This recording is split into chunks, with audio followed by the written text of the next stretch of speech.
watching Dante's Boxing Nation. Woo!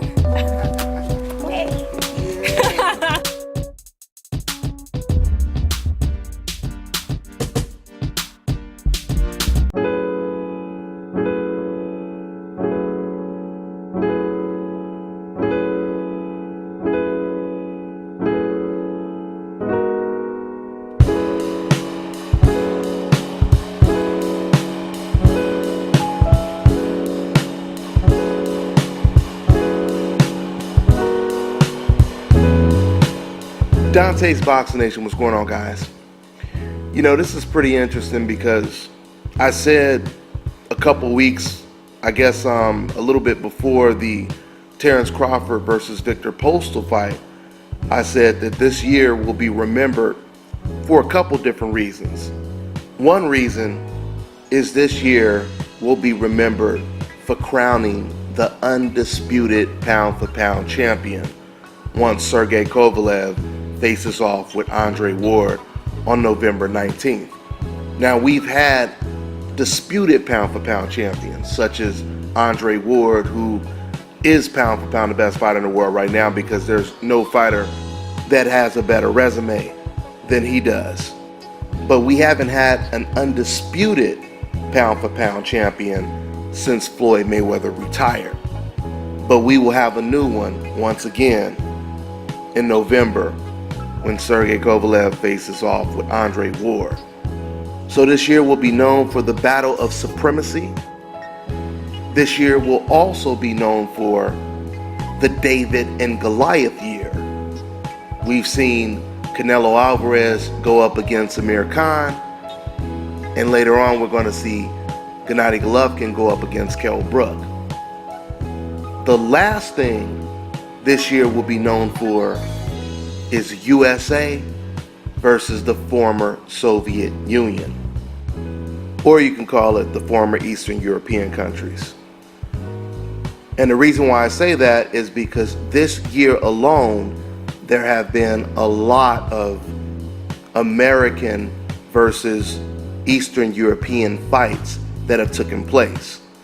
The two biggest ones that stand out, of course, are Crawford versus Postal, and later on, Andre Ward versus Sergey Kovalev. But I'm going to get a little deeper into all the fights that took place in a minute. But the first thing I want to do is address what Roy Jones Jr. just recently said.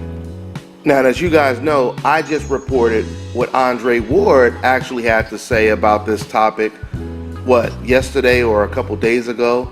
Andre Ward, he was basically saying that the Eastern European countries, they're basically trying to come over, or he said they're on our turf and they're trying to take what we have.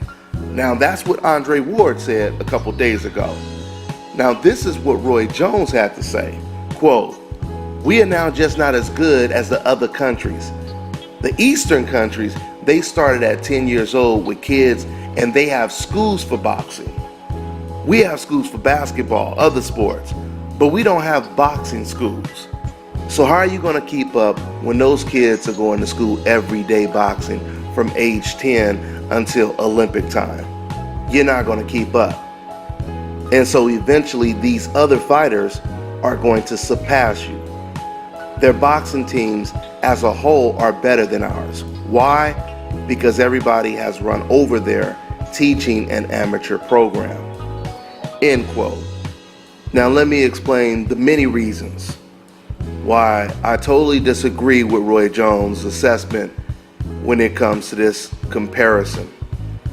First of all, Roy Jones, he talked about the fighters over there starting early in boxing schools at a young age. And he says over here in America, these boxers, they don't have a boxing school dedicated to boxing at age 10. Now, what makes that statement so ironic is Roy Jones Jr. himself, he didn't go to any boxing school. And Roy Jones Jr., he damn near won the gold medal in the Olympics. He was the best fighter in his division, and he got cheated of the gold medal. Floyd Mayweather Jr., Sugar Ray Leonard, Errol Spence, Andre Ward, Bernard Hopkins, Pernell Whitaker, Muhammad Ali, Sugar Ray Robinson. So from inception to present day, none of those fighters, those American fighters that won gold medals in the Olympics, that were dominant in the pro rankings, none of them ever had to go to some school that was dedicated to boxing at age 10, and they were still dominant in the sport of boxing. Now that's the first thing. Something else I want to point out is, now I read this article on boxingscene.com.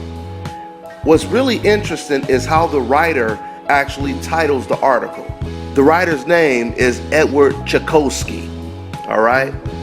Now, he titles this article, Roy Jones Explains Why Eastern Europe is Surpassing America. Now, coincidentally, I was just telling you guys, matter of fact, I brought it up a couple times. I was just telling you guys in my Andre Ward video that when I was watching the Victor Postal Crawford fight, there was a writer who was sitting about 2 seats away from me, and he was talking about how Eastern European fighters are taking over and American fighters are on the decline. Now, before I completely debunk that theory with stats and facts, let me explain to you guys, just in case you don't know, why Roy Jones had a Russian flag wrapped around him at the beginning of the video, why Roy Jones was taking pictures with Vladimir Putin. The reason is because Roy Jones, he actually became a Russian citizen, okay? Now, most of the fans knew that, but that information was for the fans that obviously didn't know. Okay, so moving on. Listen, there is no doubt that there has become an emergence of Eastern European fighters that are very good. But at the same time, there has also been an emergence of Cuban fighters as well. But no one is talking about them because they don't have the complexion for the protection. But let's just talk about the Eastern European fighters for now, since that is the main topic. Once again, I want to reiterate, the Eastern European fighters are very good fighters. And there's no doubt about it, those are going to be some of the toughest opponents for fighters coming up if you have to face an Eastern European fighter. Why? Because the majority of those Eastern European fighters, they've been fighting at the amateur ranks all the way up until they were about 25 to 30 years old. So when they turn pro, they already have about 200 to 400 fights under their belt, which means they have an enormous amount of experience already. Now, there's something else that needs to be cleared up, is there is a difference from amateur fighting and professional fighting. And there have been a lot of fighters that had a hard time making that transition over to the pro rankings. So even though having a lot of amateur fights, a lot of times it will enhance your experience, that doesn't always guarantee that you're going to be a dominant fighter, or at least the same type of dominant fighter that you were in the amateur rankings. And that goes for any country, American, Russian, whatever country, that applies. So when it comes to these Eastern European countries, quote unquote, surpassing American fighters, let's look at some of the key fights that took place this year that pinned America versus an Eastern European country. You have Ivan Redkach, who was dominated just a couple weeks ago against American Tevin Farmer. Then you have Robchenko, who was knocked out a couple weeks against American Tony Harrison. But the most important fight out of all of those fights is the one that we are going to watch on November 19th. That is the gold medal match, and that is Andre Ward versus Sergey Kovalev. Now, one thing you guys will notice is out of all of those fights that I named, those were all 50-50 fights. I didn't pick a fight where, Tevin Farmer, he was fighting against some Russian guy who had about 5 losses and he had just been knocked out or just came off of a loss. No. All of those fights that I mentioned, those were 50-50 fights where both fighters had a similar record. In fact, in a couple of those fights, the Eastern European fighter, he was favored to win the fight. Now, don't get me wrong, don't get the message construed, because I'm not trying to suggest an American fighter will always beat a good Eastern European fighter, because that's not the case. Once again, you have Lomachenko who beat Gary Russell Jr. But the point that I'm making is, when you say Eastern Europeans are taking over, the burden of proof is on the person who says that. All I have to do is show you a list of very significant fights where an American actually beat an Eastern European fighter. Because once you say Eastern Europeans are surpassing Americans, now you have to explain why this many of them actually lost and why some of them are losing at the highest level. Once again, like Victor Postal, right?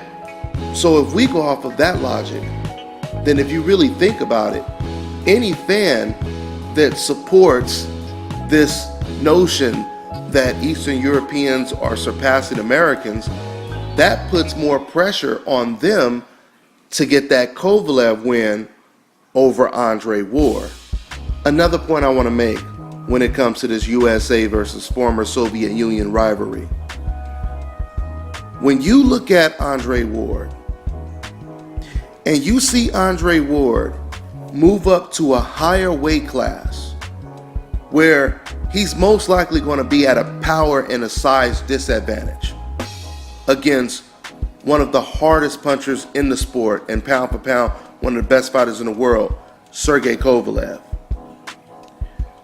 If you ask the majority of experts, professional trainers, boxers, all the way from them, all the way down to the decafs on the internet, deep down,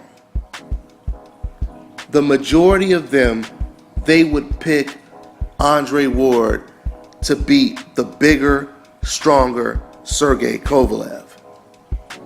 Why? Because we've seen fighters like Floyd Mayweather, who is not the strongest puncher, beat guys way stronger than him his entire career. We've seen Pernell Whitaker do it. Pernell Whitaker was one of the first fighters to actually back Julio Cesar Chavez up. And Pernell Whitaker was known for having very little power. In fact, if you compare Pernell Whitaker's power to Floyd Mayweather, it made Floyd Mayweather look like he was a power puncher. Okay, now with all of that being said, let's get back to the point. Andre Ward can move up in weight, fight against the biggest, baddest fighter in that division that coincidentally happens to be a Russian fighter, right? Who would be the favorite in that fight? Once again, according to the experts, the trainers, the professional boxers, even the most racist fans that hate Andre Ward's guts, if they were forced to bet and they had to really put some serious money on the line, I can pretty much guarantee you the majority of them would pick Andre Ward to win this fight. Okay? So now we know that Ward would be the betting favorite. Now let's put Gennady Golovkin in Andre Ward's shoes. Now I ask you the same question, or I'm going to ask you a question. If Gennady Golovkin were to do the same thing that Andre Ward is attempting to do right now, which is move up to a higher weight class and fight against the American Andre Ward, who do you think would be favored to win that fight? We already know the answer. We already know that Andre Ward, he would be a favorite over Gennady Golovkin. So you have an American fighter that would most likely be favored to beat Gennady Golovkin, even if he has a small advantage over him, And he would also be favored to beat an Eastern European fighter who has natural advantages over him. You see where I'm going with this? Now let me ask you this question. Let's say Floyd Mayweather and Gennady Golovkin were naturally the exact same size. And we're not talking about the 40-year-old Floyd Mayweather. We're talking about the Floyd Mayweather in his prime that knocked out Diego Corrales. American fighter versus Eastern European fighter Gennady Golovkin. Who wins that fight? That is such an easy question, you don't even have to think about the answer, do you? And furthermore, because I'm talking a lot about Andre Ward, but then you have to look at all the other American fighters. Once again, there are a lot of good Eastern European fighters, there are a lot of good Cuban fighters, and there are a lot of good American fighters. Terrence Crawford, Errol Spence, Keith Thurman, Erickson Lubin, the Charlo brothers, Demetrius Andrade, Julian Rock Williams. I mean, the list just goes on and on and on. And when it comes to that PBC stable, I'm telling you, Al Heyman, he's got some serious ass lions coming up. That's one of the cool things about watching the Al Heyman card. If you ever get a chance to watch a PBC card live and it's in your town, go check it out. Because a lot of those fighters that fight before the TV fights come on, they will be some of the best prospects in the country.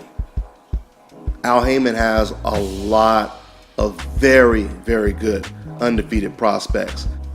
Another name I forgot to mention, or a couple names, Gervonta Tank Davis, Robert Easter Jr., Caleb Plant. Some more really good American prospects that are climbing up in the rankings right now.